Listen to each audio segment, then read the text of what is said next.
Okay, hello and welcome. My name is Katie Bervin. I work for a company called Assured Partners, but really we're here today on behalf of ISAC, the Iowa State Association of Counties. And our purpose in this webinar is to talk about some movement with the ISAC voluntary accidental death and dismemberment policy and how we're moving those enrollments over to an online enrollment platform called Employee Navigator so that we can streamline the billing process. So we're going to talk through some things, be here to answer questions. I'm not sure if people are able to ask questions or to put things in the chat box, but you'll have our contact information as we go through this as well.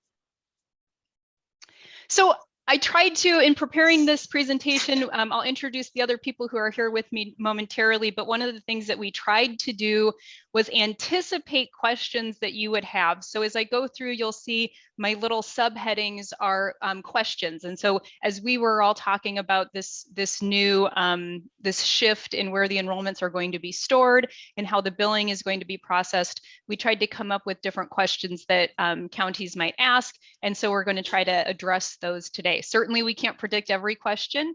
And so if you're able, or if as a follow-up, if something isn't addressed, we would be more than happy to tackle anything. So why are we here? How did this all come about? And what is going to be asked of you moving forward? So the real main point here is beginning July 1st of this year, 2023, this voluntary AD&D policy will be invoiced through the ISAC consolidated billing, which is administered by our agency, Assured Partners. Okay, so that's kind of the connection and why we're here.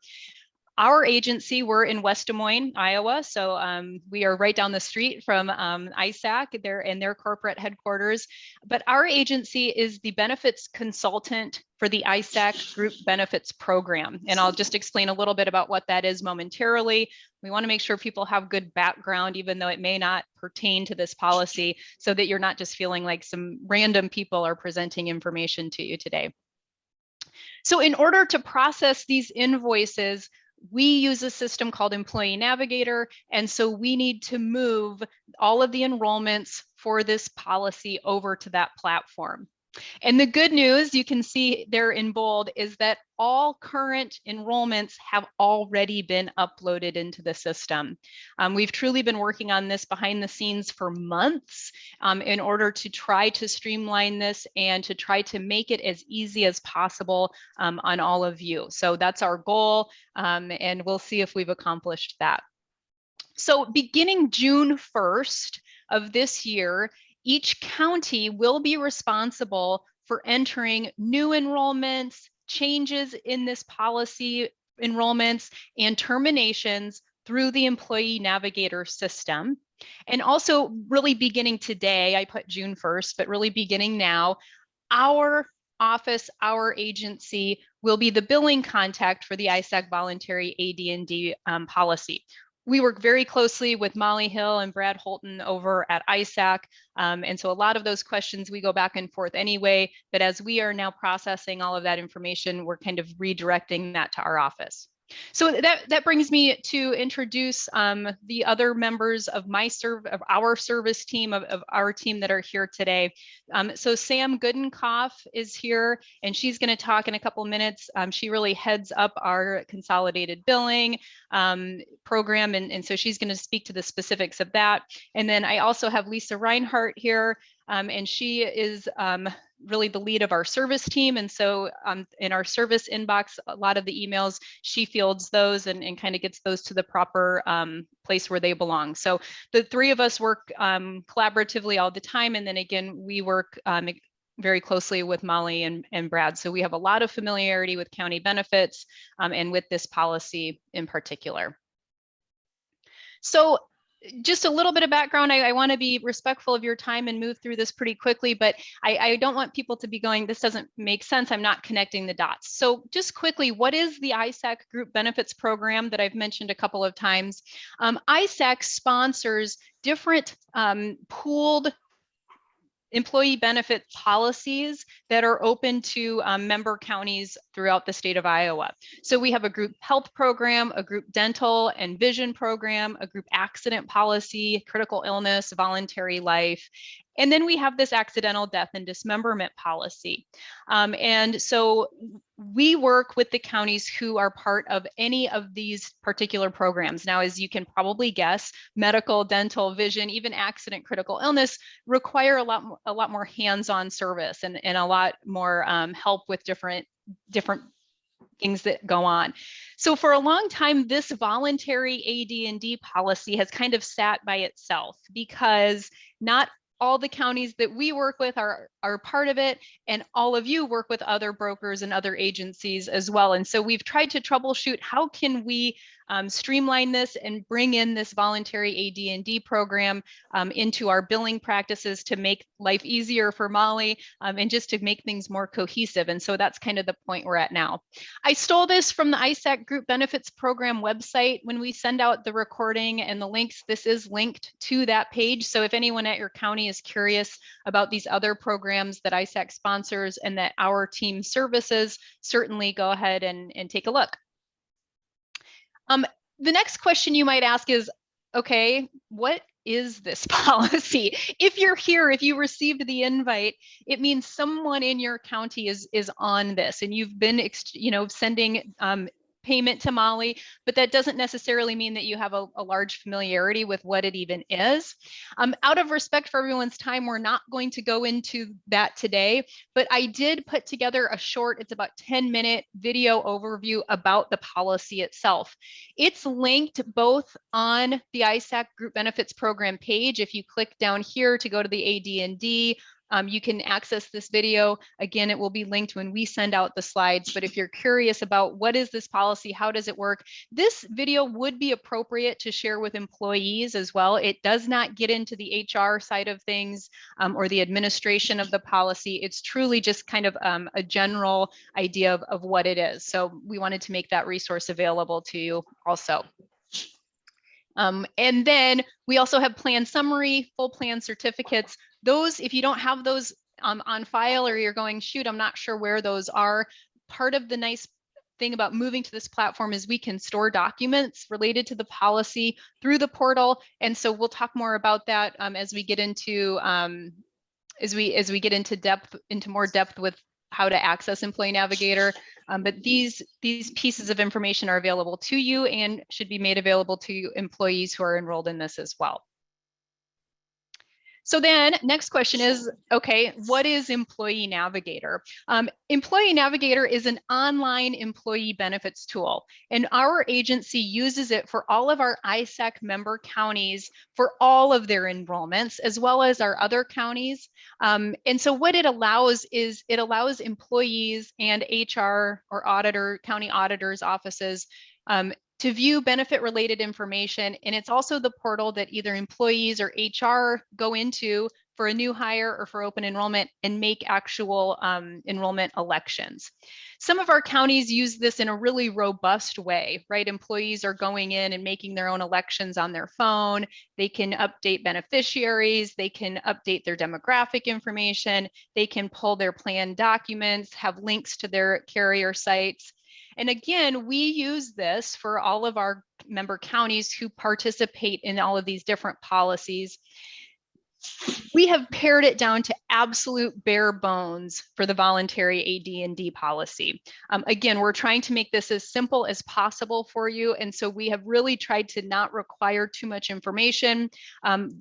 We are only putting in what is absolutely required in order for us to process the billing. But with that being said, I just want to make sure that if you're interested in knowing more about this tool, that we have a lot of familiarity with it and we really can power it to do whatever you want it to do. For the purposes here though, it's only used for billing. Okay, so I want to make sure that that's clear. Even though your enrollments will be going into the system, since we have not activated the portal to require every little piece of information, this portal is not at this point ready to be used for enrollment verification in the event of a claim. Okay, so you should continue to use your current internal enrollment practices. This is a picture of the actual application for this policy. So in the event of a claim, it would be up to each individual county to provide that person's enrollment information. Now, again, I want to make sure that you're aware, if you were interested in using Employee Navigator as an actual enrollment tool where we're storing absolutely correct and verifiable information, we can do that. It would just be that you would need to reach out to us and let us know that you want to expand the use of Employee Navigator. We made the assumption that people want to make this as simple as possible. And so we kind of moved forward with that. But again, if you like the looks of it and you think, wow, this is something that could save us some time, and we'd like to learn more, please feel free to reach out to us. Okay. So I'm going to hand it over to Sam. She works very closely with Molly on the billing, so I'm going to let her talk about the next couple slides. Awesome. Thanks so much, Katie. All right. So the consolidated billing is something that I do each month, and it goes out to all of the counties that have any of the group benefit program policies that ISAC sponsors. So everybody on this call does have the voluntary AD&D policies. If you have any other policies, those will also appear on this invoice if they're through the ISAC group health plan. So on the first page, this is where you will have the total amount due, which is on the top right corner. And then it also is going to show the billing period. The big difference between current and what will be effective July 1 is right now everything is billed in the rear, meaning that the June invoice is actually for May enrollment. So we will be moving that. So the invoice that comes out the middle of June will actually be your July enrollment.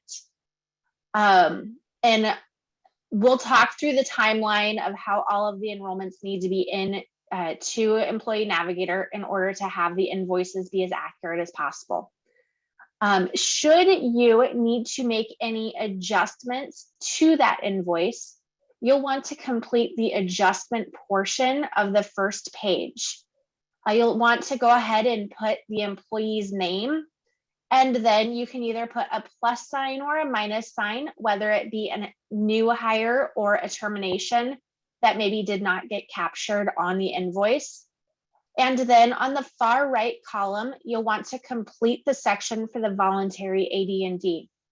It is important for you to complete it with all three pieces of information.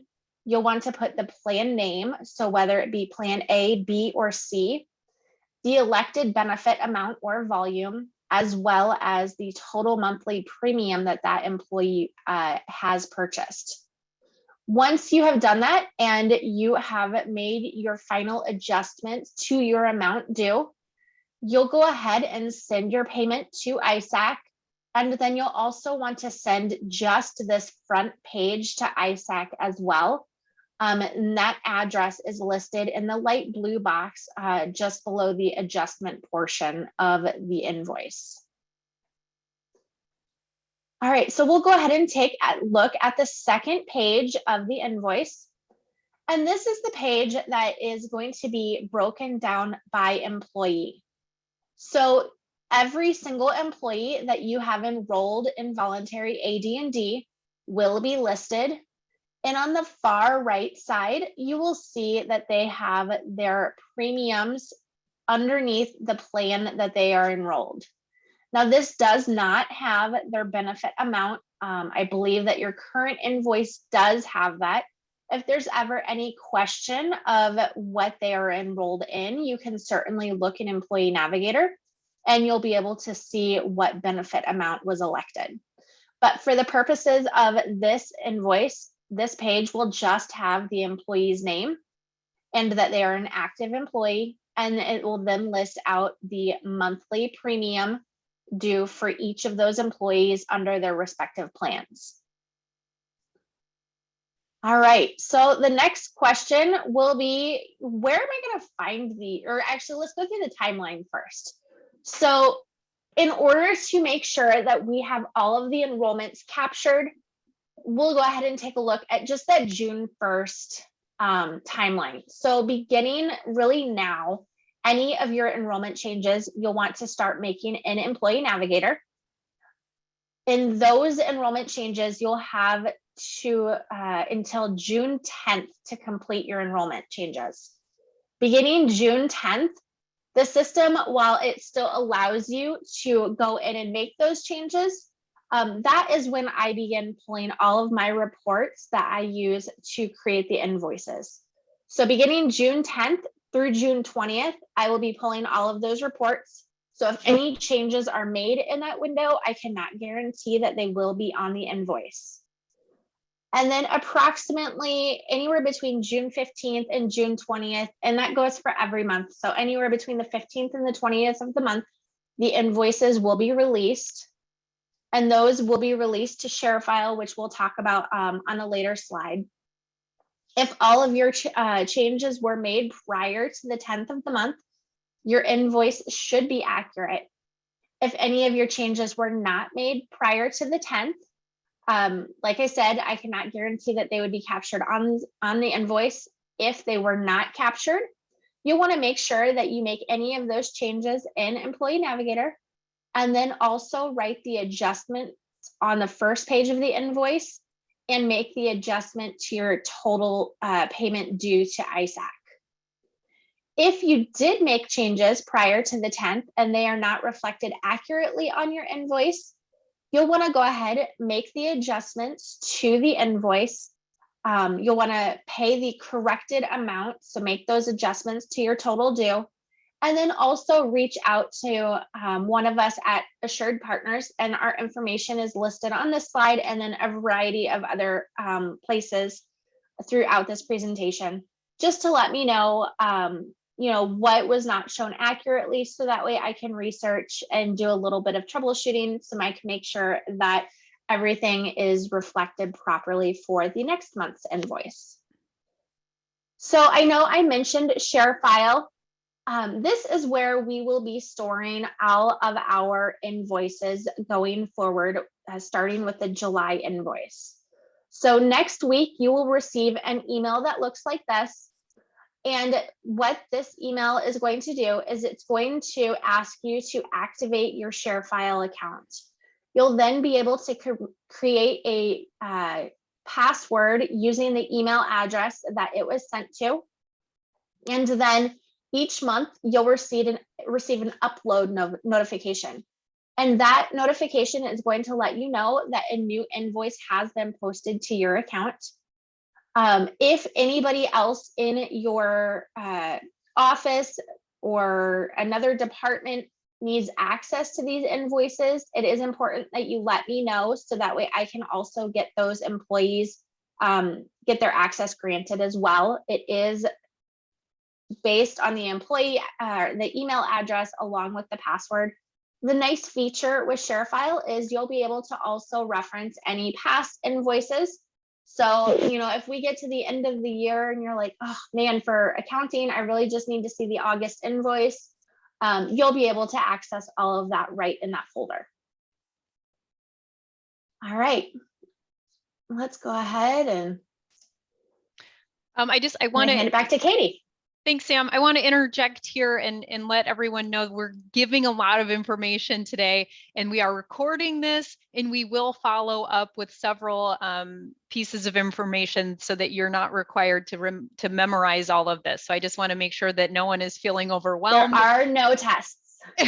Right, exactly. Yes. Okay, so about 10 minutes left, and I think that's about how long it will take, and then we'll see if there are questions at the end.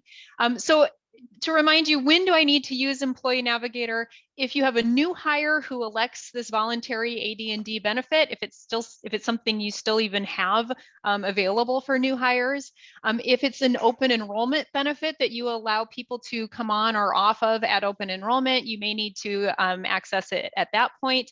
And then anyone who terminates employment or who terminates this policy would need to be entered through Employee Navigator. So probably your next question is, okay, great, how do I access this system? So beginning next week, we will trigger registration emails that will be sent out from the portal to the HR contact who is on file with Molly, whoever has been the HR contact. And so we're going to ask that you give us through next week to send these out. We also, as probably a lot of you are, handling open enrollment for your employees, we are handling open enrollment for a lot of clients right now as well. And so we're managing our time to try to get everything done. So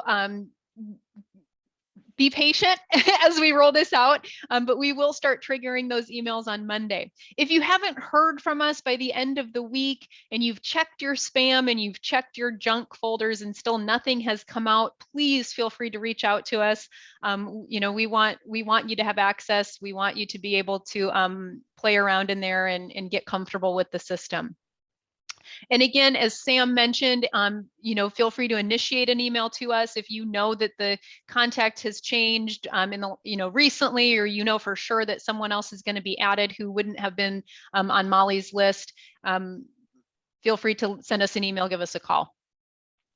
All right, and then how do I use this system? Probably one of the most important questions. So a couple of things. I have a screenshot here and we will send it again next week. I've put together a administration guide that you can it'll be a PDF so you can print it or you can store it electronically, that goes step by step through the different pieces that you will need to access. In addition, I will record a brief video tutorial where I show you as a demo how to do all of these different things. That way you have that separate so that it'll just be a YouTube link that you can pull up at any point. Because we understand that you're hearing this today and you may not have anyone do anything with this policy for a year. And so it's not expected that you remember all of this, but we will provide resources for you so that you can pull them back out and hopefully be on your way. A couple of things, and then we'll be finished here. Again, as we mentioned, we believe to the best of our ability that we have the current, as of 6/1/2023, enrollments that have been sent to Molly. Those have been uploaded by our team into Employee Navigator. This was a manual upload. So with, I think, close to 40 or 50 counties on this policy, it's been an undertaking. And so we do want you to verify that what we have entered in the system is correct. And so to make that easier on you, we will run a report for each county from Employee Navigator that shows what we have in our system for billing as of now. We'll email that to you next week, and we'll ask you to verify that report against your internal records to make sure that these three pieces of information are accurate. These are the important ones for billing: the employee name, the benefit tier, so is it a single, is it employee plus children, or is it family, and the premium amount. And the benefit amount. So is it 25,000, 50,000, 100,000, and then also the monthly premium. So that report will be coming to you next week. And if there's anything wrong, we'll talk about how you can go into the system and edit it, or you can reach out to us. Couple of things to note: as we were working on this with probably hundreds, if not maybe 1,000 employees, it was important to us to protect PHI. And in this case, we only accessed information that was absolutely essential, which was the employee name. Employee Navigator, however, does require additional pieces of information in order to set up an employee's profile. And so we used placeholder social security numbers, date of hire, and date of birth. As we've said, this is only for billing. This is not for claims verification. And so we are fine with those with that placeholder information remaining like that. However, if you are the type of personality that's going to drive you crazy to see 1/1/1980 for everyone's date of birth, you are absolutely able to go in and edit any or all of the information that we have in the system. The exception to that would be if you are a county who's a client of Assured Partners and you have other benefits with us and you use Employee Navigator, then this will be real information. Okay, there are a few of those counties who are on the call, so I want to make sure those people don't get confused. We didn't enter placeholders for you. A couple of notes here, but it'll be more clear when I send out the manual. You can edit all of this information, social security number. We did create a class and a payroll. We reached out, gosh, almost a year ago now to gather some of that information. All of this can be changed, okay? But it's fine the way it is if you want to leave it that way. One thing we've noticed, again, we tried to eliminate any extra information. We tried to bypass everything that we could. However, we can't guarantee that there won't be times when the system asks you for additional information. The one piece that we know will be an address when you're performing a termination, okay? Employee Navigator is very concerned about COBRA, as it should be, and it's a computer system, and it's just not smart enough to know this is not a COBRA eligible benefit, and we don't need to collect address information to send out COBRA notices. It can't do that. However, when it asks you for that address, and it's really just upon termination, this is not a COBRA eligible benefit. No mailing will be sent, so you can enter your county courthouse address. You can enter a placeholder address. I often use 123 Main Street, Des Moines, Iowa. Or you can enter the actual employee's address, but just know, I don't want you to feel frustrated when that screen pops up. And then just a quick note, again, because I mentioned COBRA, this is not a COBRA eligible benefit. However, there is an option to convert this policy to an individual policy if an employee was to terminate. That would be handled internally through whatever policies or procedures that your county uses. Okay, so again, I'm going to record a tutorial, so I'm going to breeze through these last couple of slides, but I wanted to give you a visual of what Employee Navigator looks like. As I said, after you review that report, you can go in and search individual employees, and you'll see that each employee has a profile, and then there's some links along the left-hand side where you can update social security numbers. If we misspelled a name or put in, John and it should be Jonathan, you can edit all of that. You can edit dates of birth and dates of hire if that's something that you want to do. New hires, the process for entering a new hire is kind of two steps. You first enter that person as an employee, and then you enter their enrollment. Again, I'll go through a demo of that and show you step by step how to do it, but you can also see that our administrator guide has screenshots and really tries to direct you. The goal is that you can have this sitting right next to you when you have to first perform these functions, and you can kind of view it back and forth and go, okay, I'm where I'm supposed to be. This is what I'm supposed to be doing. Same thing with and really to enter a new hire, I would anticipate 5 minutes or less. To do that. Maybe your first time a little bit longer if you're looking back and forth, but it is a quick process. We've tried to make it easy for you. Terminations, I would say 60 seconds. Again, if you're only doing it once a year, it may be 5 minutes because you have to dig out this guide and, get to the right place and do all of that. But if this is a policy that some counties pay for it for all employees, terminating is very quick. And then open enrollment. If this is a policy that you allow open enrollment changes, we can open an open enrollment portal for you. We have it set up right now with a default 7/1 effective date open enrollment because of your status as a county client. We know a lot of counties renew in July, but we know not all do. So if you don't offer this at open enrollment, this makes no difference. Those elections will roll over year to year. But if you do offer it at open enrollment and you're not on a July renewal cycle, shoot us an email and let us know. We can set this up to offer open enrollment at any time in the year. Okay, so this is probably one of the most important slides. What now? Okay, we've given you a lot of information. So really 3 main things to be watching for next week. So we didn't send this out ahead of time because we didn't want to give you a bunch of information that you didn't know what to do with. We wanted to get in front of you, share who we are, how this is going to go, and then next week start sending out the information so that you can have some time to play around with it. So beginning on Monday, you'll receive 3 different pieces from us. The first will be an email that will come from our service address, gbp.service@assuredpartners.com, and it will be that current enrollment report. It'll be a PDF of this guide. It'll be a link to the Employee Navigator demo that I'm going to make, okay? I think Molly will send out a link to this webinar probably once it's finished. Molly, let me know if that's not correct, okay? So that'll come out first. And then after we get all of those sent out, then we will start triggering the Employee Navigator registration email. Those come directly from Employee Navigator. So you'll see here, this is what it looks like, no reply at employeenavigator.com, and it'll be to you. It'll say, dear your name, and it will have a link that will take you directly to register.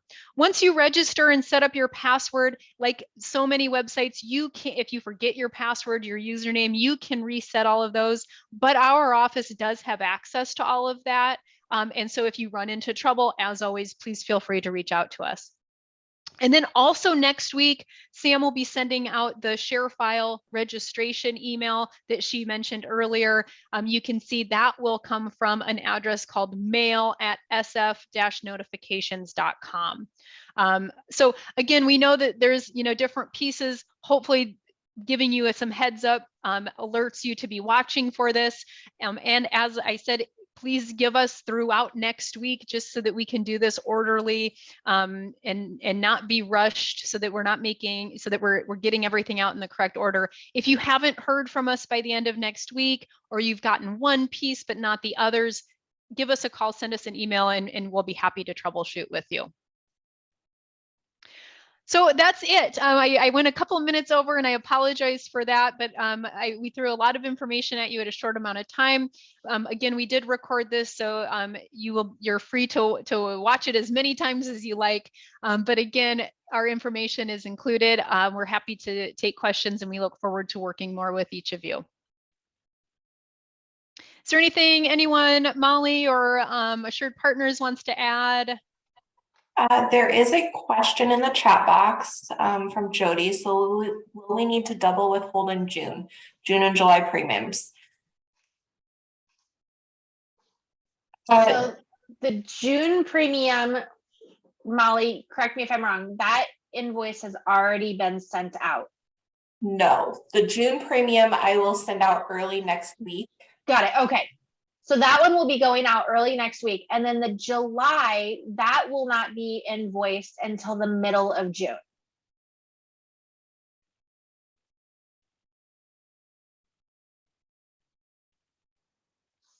Nancy, which Sarah are you talking about? She would like an email address.